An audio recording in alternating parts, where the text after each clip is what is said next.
역사적으로의 이 세계의 흐름을 이렇게 말씀드린 바 있습니다. 아무리 강한 왕국이 서고 나라가 선다 할지라도, 그래서 그 세계를 지배하고 이웃 나라들을 지배했다 할지라도 때가 되면 그 권세와 그 나라들은 망한다. 그래서 새로운 왕조가 생기고 새로운 권세가 생기고 그리고 새로운 나라들이 또 지배하는 것이 이 세계사 속에 흘러온 하나의 역사다. 근데 그 모든 그 역사를 지금 성경은 예언하고 있는 건데, 그 권세를 보면 왕의 권세를 이을 자 또는 압제자 뭐 이런 표현을 했고, 왕위를 이을 자 이런 표현들로 해서 권세가 이어져감을 말씀하고 있습니다. 그러는데 거기 보면 한 비천한 사람이 일어났다라고 말을 하면서 그는 21절에 그는 평안한 때를 타서 속임수로 그 나라를 얻을 것이며 라고 해서 정상적으로 권세를 얻는 것이 아니라 권세를 얻기 위해 속임수도 쓰고 또 때로는 뭐 배신도 하고 또 결탁도 하고 이렇게 되어지는 그 권세를 잡기 위하여 하는 이러한 모습을 일컬어 말씀하고 있는 것입니다. 역사적으로 보면 셀리쿠스 4세라고 하는 사람이 세워졌는데, 이 사람이 유대인들을 괴롭혔고 성전을 탈취하고 그는 악을 행한 사람으로 보여져요. 그러지만 그는 그 동생이 이제 안티쿠스 4세라고 하는 그 동생이 이제 있는데, 그 동생이 좀 사람이 이렇게 저급했다고 그래요. 그래서 하는 행동이 아주 그 사람들한테 조롱받을 만한 짓을 그렇게 많이 했다고 그럽니다. 근데 그 사람에게 속임을 당해서 왕위에 오른 거예요. 그 안티쿠스 4세가. 그러는데 결국 그 앞에 그 셀리쿠스라고 하는 그 사람은 배신을 자기가 믿었던 이 사람을 사신을 보내서 이웃 나라를 탐방하게 하고 그것을 점령하려고 계획을 해서 믿고 보낸 사람에게 배신을 당해서 독사를 당했다고 그러죠.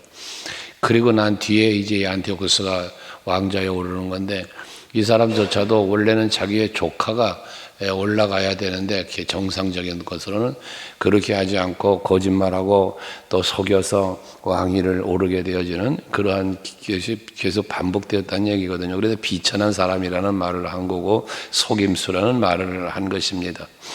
그러나 그렇게 올라가면서 뭐 했겠어요? 주변에 있는 사람들과 화친을 청하고 내가 왕좌에 오르면 너는 이렇게 해주겠다, 너는 이렇게 해주겠다라는 수많은 약속들을 하면서 왕좌에 올랐는데, 그 왕좌에 올랐어도 결국은 그는 세력을 얻지 못한다라고 말하고 있습니다. 결국 그는 또한 다른 군대에 의하여 망하게 되어짐을 말씀하고 있는 것이죠. 이처럼 세상의 권세는 아무리 자기가 세상 방법을 갖고 그 권세를 취하여도 그 취한 권세가 오래가지 않는다는 것입니다.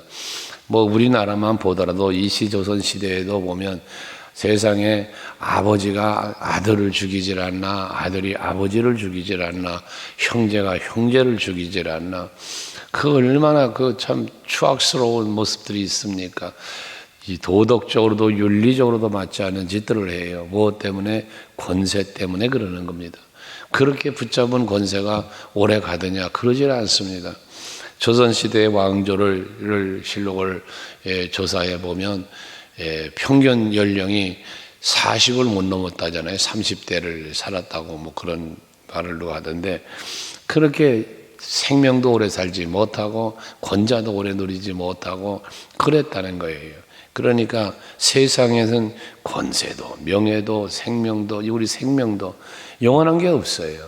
어느 때가 되면 여기 24절에도 보면 때가 이르기까지 이런 표현을 하고 있는데, 또 27절은 아직 때가 이르지 않았다, 너 이 때를, 또 29절은 작정된 기한 뭐 이런 표현을 하는데, 결국 이 때는 뭐냐? 사람이 조절할 수가 없더라는 거죠.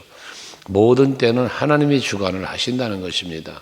그래서 전도서 3장에 보면 그 때에 대한 말씀을 하잖아요. 심을 때가 있으면 뽑을 때가 있고 뭐 이런 때를 말하는데, 그 모든 때를 주관하시는 이가 하나님이시다는 겁니다.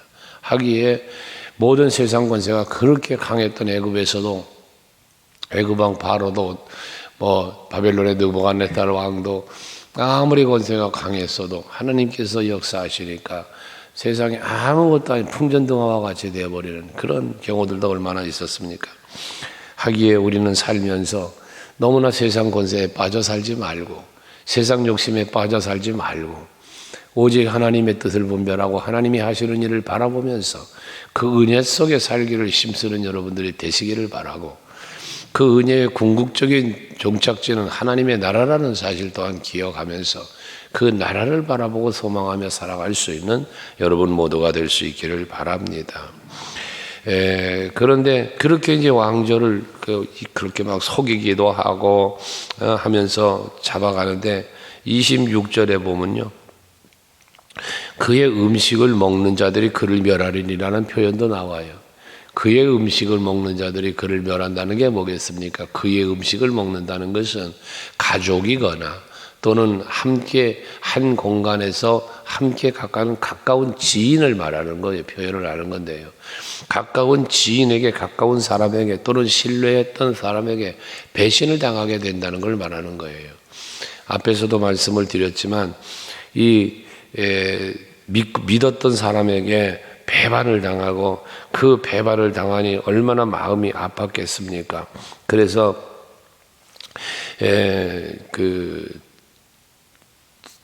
안티오쿠스 4세가 배신을 당하는 거예요. 그래가지고 그 가까운 지인들한테 그 배신을 하고 그것 때문에 멸망을 당하게 되어지는 이런 거를 말하는 거거든요. 우리나라 정치에도 보면 철새라는 이름이 있잖아요. 철새라고 해서 이리 왔다가 저리 왔다가, 그래서 그게 배신이거든요. 이 당에 있다가 저 당으로 가고 저 당에 있다가 또 이 당으로 오고, 뭐 때문에 그 짓을 합니까? 그 권세를 잡으려고 이리 붙었다가 저리 붙었다가 이 배신의 세계를 살아요. 우리 인간들이 얼마나 많은 배신을 하며 삽니까? 여러분은 어떻습니까? 지금까지 사시면서 배신을 몇 번이나 해보셨습니까? 얼마나 해보셨느냐고요. 한 번도 나는 배신한 일이 없고 그렇다라고 말할 수 있는 분이 과연 자신 있게 있을 수 있을까요? 어려서부터 지금까지 살아오는 동안에 때로는 친구를, 때로는 형제를, 때로는 부모와, 때로는 부부간에도 배신한다는 단어 자체가 조금 어색할 수 있겠지만 그에 준하는 행동도 말도 했던 그런 모습들이 있지 않았겠느냐는 거죠. 왜 그랬을까요? 그것은 자기 자신 때문이었을 것입니다. 하기 때문에 이러한 모습들이 서로 있다는 거예요. 그러면서 27절은요, 두 왕이 마음에 서로 해하고자 하여 한 밥상에 앉았을 때에 거짓말할 것이다.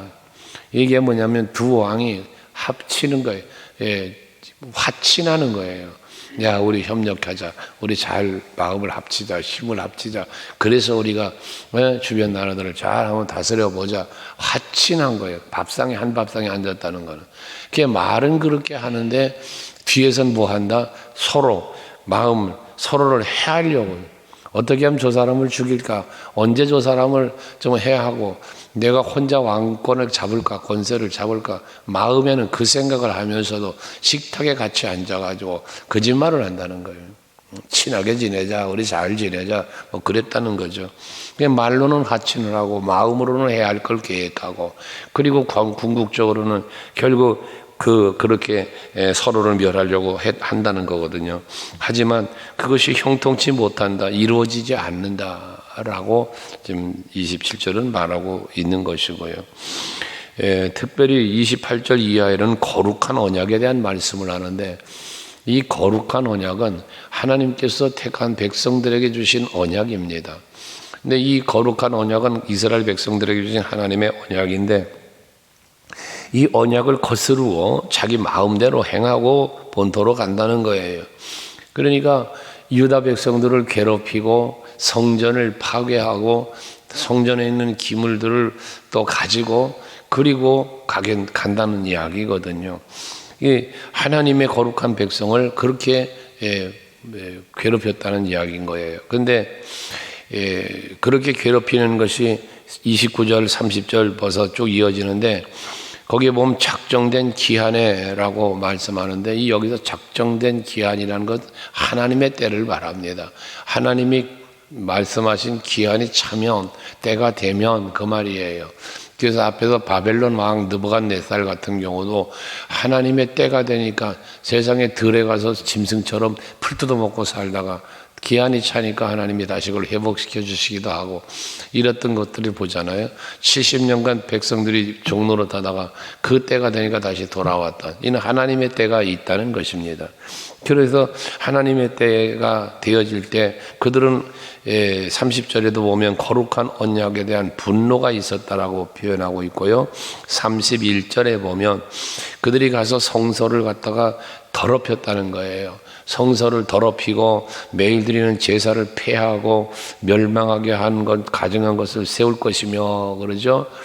엘리야의 시대에도 아합 왕이 이세벨과 결혼을 하면서 우상을 가지고 와 섬기는 바람에 하나님 앞에 제사하던 모든 제단들은 무너지고 그리고 바알신, 아세라신을 섬기는 이러한 우상의 소굴을 만들었지 않았습니까?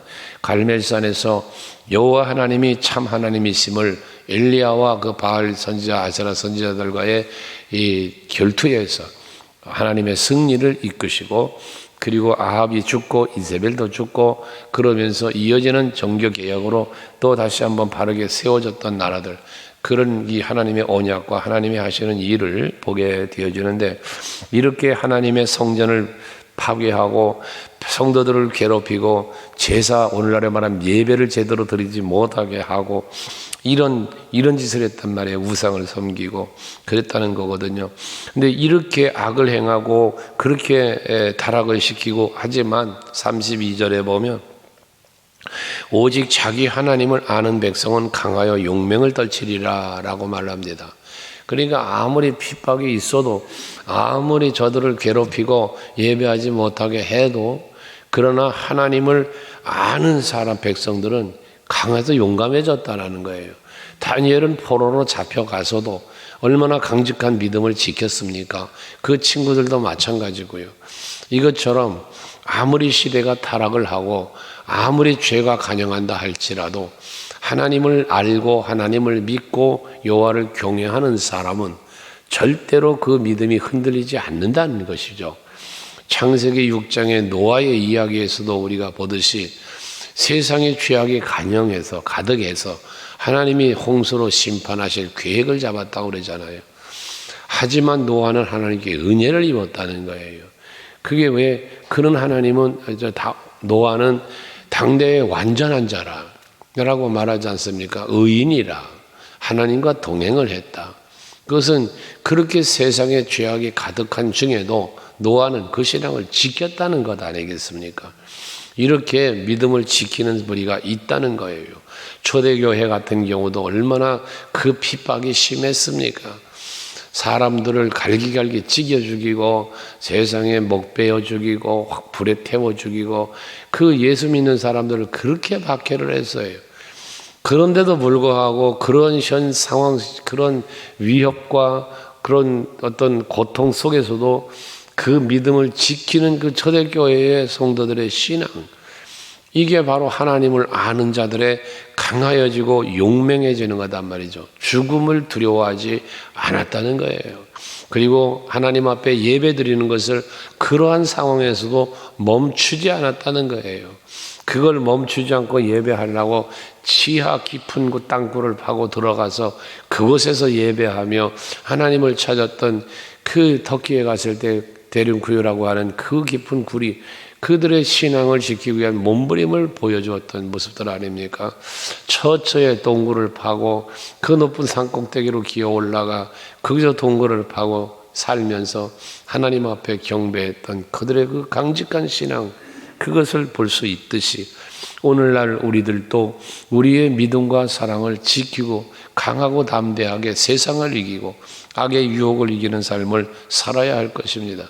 하지만 그런다고 해서 그것이 우리의 승리로 뭐 평안이 오느냐? 아니라는 거죠. 고통은 이어진단 말이에요. 예수 오시는 날까지는 고통은 이어져요. 하나님의 나라에 입성하기 전까지는 고통이 이루어지게 되어 있습니다. 사단 악의 권세가 예수께서 오셔서 결박하여 무저객 속에 집어넣기 전에는 항상 괴롭히고 항상 유혹하게 되어 있거든요. 그러니까 오늘을 여러분들이 사심에도 이 아침에 나와서 기도했다고 모든 것이 끝나는 게 아니고 모든 그 기도가 응답이 시작돼서 평안이 찾아오는 게 아니라 때로는 그러한 힘들고 어려운 일들이 여러분을 계속해서 찾아올 수도 있게 되어진다는 겁니다. 뒤에 그래서 33절 이하에도 보면 지혜로운 자들, 백성 중에 지혜로운 자들이 많은 사람들을 가르친다잖아요. 여기서 말하는 지혜로운 사람들은 믿음을 지키고 하나님을 아는 자들이에요. 그들이 백성들을 가르치는 거예요. 그렇지만 그렇게 가르치고 하지만 그들이 칼날과 불꽃과 사로잡힘과 약탈을 당하여 여러 날 동안 무어나가리라. 하나님을 알고 하나님을 믿기 때문에 믿음으로서 알고 그 믿음을 지키며 살려고 할지라도 계속한 박해와 계속된 고난을 당하게 될 것을 말씀하는 것이죠. 하면서 34절에 그들이 몰락할 때 도움을 조금 얻을 것이나 많은 사람들이 속임수로 그들과 결합할 것이며 그래요. 믿음을 지키고 가야 되는데 다 믿음을 지키고 다 강하고 용맹한 신앙을 갖고 있는 게 아니라 때로는 무너지는 신앙이 있다는 거예요. 그래서 오히려 박해하고 하는 자들과 결탁을 해서 그들과 결합을 해서 타협을 하는 거죠. 그러고 살아보려고 한다는 것이거든요. 그러면서 35절도 또 그들 중에 지혜로운 자 몇 사람이 몰락을 한다는 거예요. 무리 중에 연단을 받는다는 거예요. 여기는 이 34절은 그 신앙 저버리고 그 속임수로 결합을 하면서 뭔가 이렇게 타협하고 살 길을 세상적 탈길을 찾았는데 35절에 이 지혜자들은 뭐 하는 거예요? 그 믿음을 지키려고 하다가 보니 연단을 받는다는 거예요. 그러면서 정결하게 되고 쉬게 돼요. 마지막 때까지 이르게 하리니 이는 아직 정한 기한이 남았다라는 표현을 했는데 여러분 우리가 요한계시록 말씀을 간혹 얘기하지만 하나님 앞에 설 때 거룩한 세마포 옷을 입고 선다 그러잖아요. 그 거룩한 세마포 옷은 성도들의 옳은 행실이라고 그랬죠. 그 옳은 행실이 뭐예요? 믿음을 지키기 위해서 힘쓴 모습이에요. 어쩌면 그 몸에는 피투성이가 되어 있을 수 있고요. 바울이 말한 것처럼 내 몸에는 예수의 흔적을 가졌다라고 말하잖아요. 채찍에 맞고 40에 하마 감한 매를 3번이나 맞고 태장으로 맞고 여러분 감옥에 갇히고 목배임을 당하고 주님 앞에 서니 어쩌면 인간적인 세상적인 모습으로는 피투성이의 모습이겠죠. 채찍 맞은 모습이고요. 하지만 주님 앞에 서는 날에는 거룩한 세마포 옷을 입고 흰 옷 입고 그리고 선다는 거 아닙니까? 이게 여러분 믿음을 지키고 선한 싸움 싸우며 달려갈 길 마치고 믿음을 지킨 자에게 주어지는 하나님의 영광입니다. 은혜입니다. 이것처럼 오늘도 여러분이 하루를 사실 때 세상에 나가시다 보면 교회처럼 이렇게 거룩하고 교회처럼 이렇게 평안하고 우리가 예배할 때처럼 그런 분위기와 그런 환경만 기다리고 있는 것은 결코 아니니까요. 그런 사람만 기다리고 있는 건 아닐 것이니까요. 나아가면 세상의 권세와도 부딪혀야 할 때가 있고 때로는 세상의 유혹과도 부딪혀야 할 때가 있고 때로는 사람과도 부딪혀야 할 때도 있을 겁니다. 다양한 환경들이 여러분을 기다리고 있습니다. 그때에 그 모든 것들에게 무너지는 신앙 되지 마시고 그들과 타협하는 신앙 갖지 말고 끝까지 믿음의 승리자로 살아가는 이 하루가 될 수 있기를 바랍니다. 그에 합당한 은혜는 반드시 여러분의 누림이 될 것입니다.